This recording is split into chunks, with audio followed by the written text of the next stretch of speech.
Check the mic and make sure it sound right, boys. What's up? What's down? What is going on around? I'm Paolo Leasing, founder of startupintaiwan.com. This show is all about living in Taiwan, either for business, work, school, or just hanging around. So if you've got any questions, just leave them in the comments section below. Our guest for today is a regular. He's the founder of Dragon Chambers, and that's actually what we're going to talk about. The guy's from Sweden, a long-time fixture here in Taiwan.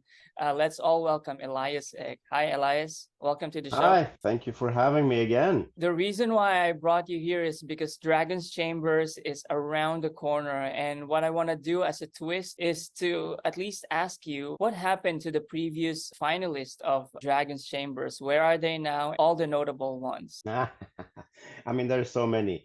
One thing I'm very proud of. So this year is the 8th year. So we've done it 7 times before. Every year we have 5 finalists. So that's 35 finalists. And, when I go back and I'm like checking up and seeing, how many of those 35 companies, that are still around, I think that's a very cool thing because more than 2/3 of them are still in business. And anybody who, knows anything about the mortality rate of a startup knows that that's a pretty good statistic, right? Yes. Now, I mean, there's too many to mention, but let me just go through a few. So, for example, last year's winner was DD Walk, right? An app that aims to help people to motivate people to go out and walk for their health and stuff like that. And last year, when they were up on the stage and so on, they had a business plan, they had a prototype, they had done a proof of concept, and we liked it, and they became the winner. So during Dragon's Chamber last year, Pierre, the founder, he found a co-founder, a technical co-founder, and together they have been developing the app further, and they are just now releasing it. Sometimes things takes time. So it's gonna be cool to see that app really coming out. Another company from last year that I could mention is Flume, or they were named Flume last year. They have now renamed themselves Paka. So they make a electric dirt bike, right? So imagine you're going camping, you're going fishing, hunting. You can now do so with an electric dirt bike instead to be quieter and more environmental. And they just closed their first fundraising round. Wow. And are now and now they are doing 20 production samples, which is like the step before mass production. So that's going to be cool. A older finalist I would like to mention is Englist. So Englist was a competitor, a finalist quite a few years ago. But so they are a bushiban. They teach people how to do academic writing. And I just think it's cool. They just moved to for the 3rd time they move into a bigger office. Nice. So it's a company that keeps on expanding and expanding, and I think that's cool to see. Tutimi is a company that was with us quite a few years ago, and their goal for the last, I think, 5-6 years so have been to connect students and tutors, and now they are expanding to not just be for language, but to be for anything. And Tutimi is an interesting example because she came to us, Camila came to us and did the whole program, did really great. And then she went on and did AppWorks program, and then 500 startups and so on. So it's very often that we are the first step on somebody's entrepreneurial journey as they are, for the first time, so to speak, coming out of the proverbial closet to show the world what they have been working on, So yeah, no, I mean, there's too many to mention all of them, but it's really cool to see these companies grow up. I think what's notable about the Dragon's Chamber is its unique approach of mentoring the startups even before they go up on the stage. So if as a finalist myself, and explaining it, basically you pre-select all these applicants and see who amongst them would be able to pitch into to become like the final five. And but before going through that, it's like weeks of like sending back the presentation, tweaking it, having like a one-on-one coaching with the mentors, and see how it could be refined further, so that when we go onto that stage, it's at least understandable to many of the audiences, which is a really good experience for someone who doesn't know, for example, how to do it. If this is their first time, I would recommend the Dragon's Chamber would be their first pitch competition. Thank you. And I mean, thank you for participating in the program yourself a few years ago, right? But Yeah, as you say, I mean, I think that many of us, when we are working on something, we're like, oh my God, I have this great idea. I have to keep it secret. My opinion is you need to talk about it as much as possible, correct. because it's very likely, that your idea sucks. Correct. Or that, there's something you don't know, or that something you don't understand. And by talking about it and getting input from other people, you have a chance to, make it better. Agree. But I also need to have like a little bit of caveat about talking about your business all the time, is that you really need to choose the right platform where you share your opinion, because at the end of the day, I noticed that a lot of these entrepreneurs would just mingle, talk about it, and doing that without actually doing the actual work. So you would see all these startups that you mentioned, you would see them in some select events, but most of the time they're actually in the quiet space working on pushing their product. So I guess when you join the Dragon's Chambers, you're actually choosing to share your ideas because you know that you're gonna get something from it, and because you know that it's almost like you're in a class, because there's an assignment like, oh, I need for me to be able to make it to the top five, I need to do certain steps. And when you do it, you basically hop on a call with the mentors and see whether it's workable or not. And then that's I think weeks before into announcing it, you're actually selecting already who makes it or who doesn't make it. And that's very important, the process of selecting where you would share your thoughts, and actually going back into the drawing room or in the engineering room tweaking your product. So I guess the next question for me would be like, what's the different approach for Dragon's Chamber this year? Is there anything new that uh that participants need to think of when joining this year's competition?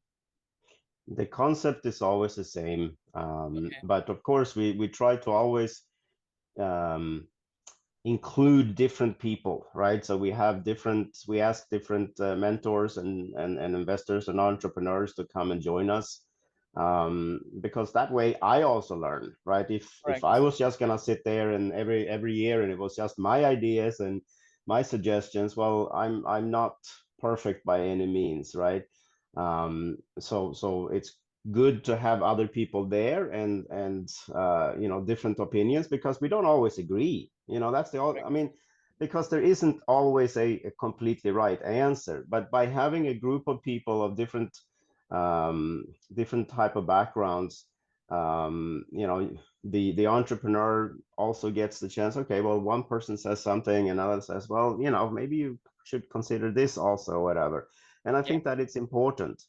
Um, and I mean, there's quite often that I said, look, I don't understand, I don't know your industry perfectly fine, but maybe like this and this. So I mean, I also and we try to be very open with like um, the limits of what we know, right? Correct. Because it could be that there is an industry that none of the mentors have a direct experience in, right? Yeah. But that being said, um, most business comes down to, you know, the same thing.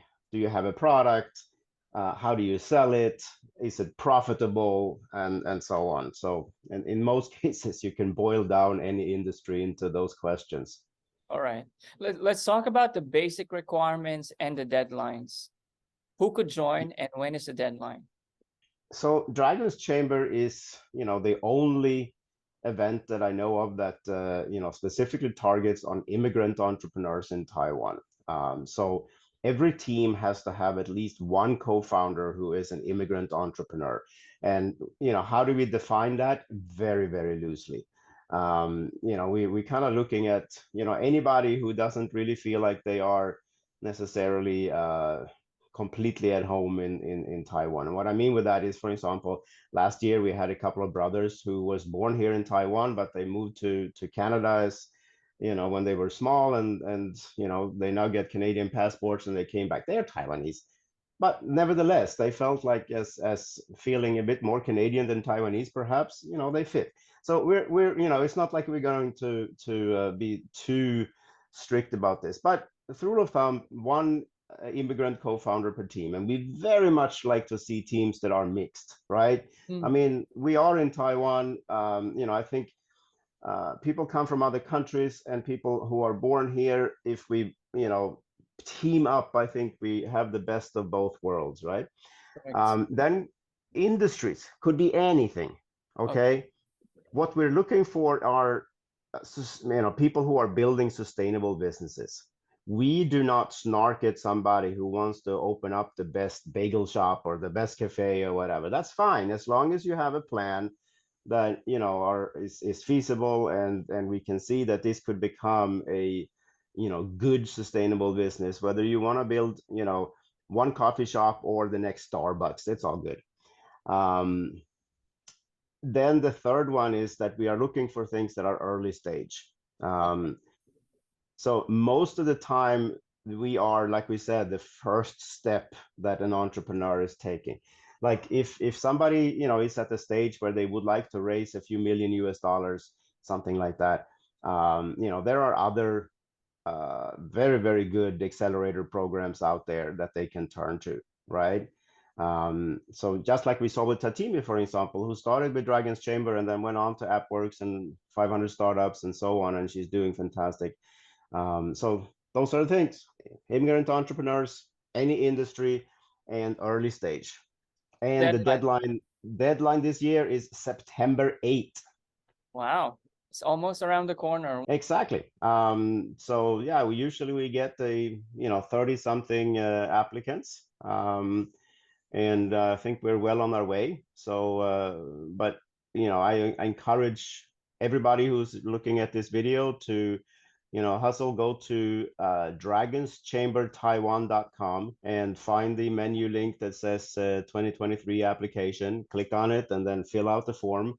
And please put in more information than less. Okay. In years past, sometimes there's always somebody who puts like one word answers or whatever. Well, how are we as somebody reviewing this supposed to have an understanding for your business plan and what you're trying to achieve if you are just being so spare with your words? So Yes. Elaborate, let us understand why this is going to be such a fantastic business. All right. So deadline is around the corner, September 8th. Do your best to write as many information as possible to help the Dragons decide on whether you're going to be put into the next round. I want to talk about the other business that you have. It's about Kigo, and I want to relate it to one of the concerns that many foreigners here are trying to solve, which is trying to live here in Taiwan as a good ambassador of Taiwan to their home countries. And you are one of the perfect examples because your startup Kigo, your team Kigo, is actually representing Taiwan back in Sweden. It's almost like a circular event, like an immigrant coming to Taiwan from Sweden, and now you're going back to Sweden to promote Taiwan via the startup that you guys are working on. Talk us more about it. Yeah, so Kigo makes delivery e-bikes. So imagine a bike that is designed from the ground up to be used by couriers working for, like, for example, Uber Eats or Food Panda, those kind of companies. They need professional vehicles, and there are about 30 million of those couriers in the world. So there's a lot of them, and more than 80% of them are still driving around on a dinosaur juice scooter, right? Yep. So if we can switch them all to cleaner vehicles, we've done a lot for the world. Right. And we Taiwan has a very large percentage, a very large market share in the bike industry. But if you ask people around the world, to name a Taiwanese bike brand, I don't think that most of them could, right? Now here in Taiwan, we all know, for example, that Giant is a Taiwanese company, but around the world, probably not. Correct. So Kigo is based here in Taiwan. We manufacture here. We have our headquarters here, and basically, I'm saying that I want Kigo to be a success case study for the Taiwanese bike industry. And like you're saying, in September, I'm flying to Sweden, where Kigo's had quite a success, and I'm joining a trade mission from Taiwan. So I'm going to get up on stage and give a speech and introduce Kigo as a Taiwanese company, even though personally I was born in Sweden. So like you're saying, it's kind of coming back full circle. It's pretty cool. And I guess I'm trying to also elicit the idea that, if Taiwan wants to be a little bit more like popular than it is already, they can actually leverage the foreign communities here or doing their best to help out Taiwan, because we know that Taiwan is an underdog in the world. And what's the best way to tell the story about Taiwan is actually take it from a foreigner's perspective who are rallying for Taiwan themselves. And you are one of the best examples, for example, who could use your voice to actually talk to Swedish people about what Taiwan Yes. is all about. And many other foreigners here who are trying to rally for Taiwan. I mean, maybe I'm a good representation. If the Philippines case is about to be said, I could talk about Taiwan in so many different ways, promote it. It's a two-hour flight. And same with you, Sweden, especially if you want to go in the Europe market, then you can leverage basically the foreigners here who understand the situation from inside. Yeah, and I mean, so one of the reasons why I organized Dragon's Chamber, why I'm putting in the time in this, I mean, I don't earn any money from this, and neither does any of the other volunteers and so on that are participating. It's a community event. But for me, one of the reasons why I'm doing Dragon's Chamber is because I want to show Taiwan what immigrants in Taiwan are achieving, right? Correct. Because we all know that there are some challenges for foreigners, immigrants in Taiwan, and of course, those challenges vary with who we are and where we're coming from and what we're doing, right? So there are unfortunately people who are uh, way worse off than I am living in this country. But nevertheless, we come here and we like it here, despite maybe some of the challenges and whatnot. And you know, if we want to make changes in society, the best way to do it, I think, is from a positive point of view. I mean, Correct. take for example how banks really, really do not like working with immigrants, don't understand immigrants. Well, I mean, let's face it.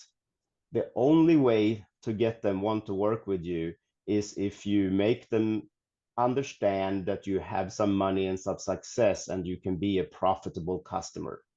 Correct. That's it. So, so that's an example of how I think with Dragon's Chamber we can help promote what immigrants are achieving and celebrate that. And of course, another part of that is, I really would like to see more immigrants investing in our own community, Mm. right? It is hard to raise money Yes. as an immigrant because you don't have as much of a network here.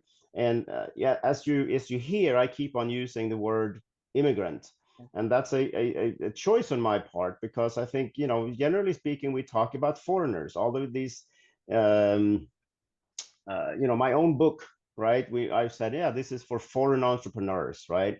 Or we have all these Facebook groups that are called Foreigners in Taiwan and Foreigners such and Foreign Entrepreneurs and whatnot. But what I think we're doing then is that we are choosing to separate ourselves from the local society. And I think that's part of the reason why it makes it easy for some laws that were written that are stupid towards us, and behavior like from the banks and so on, because yeah, we're already separate now. You, like me, have lived here for a very long time. Like, why should we still be a foreigner? Yeah, that's a really good point. I'd like to, sorry, are you saying something? No, go ahead.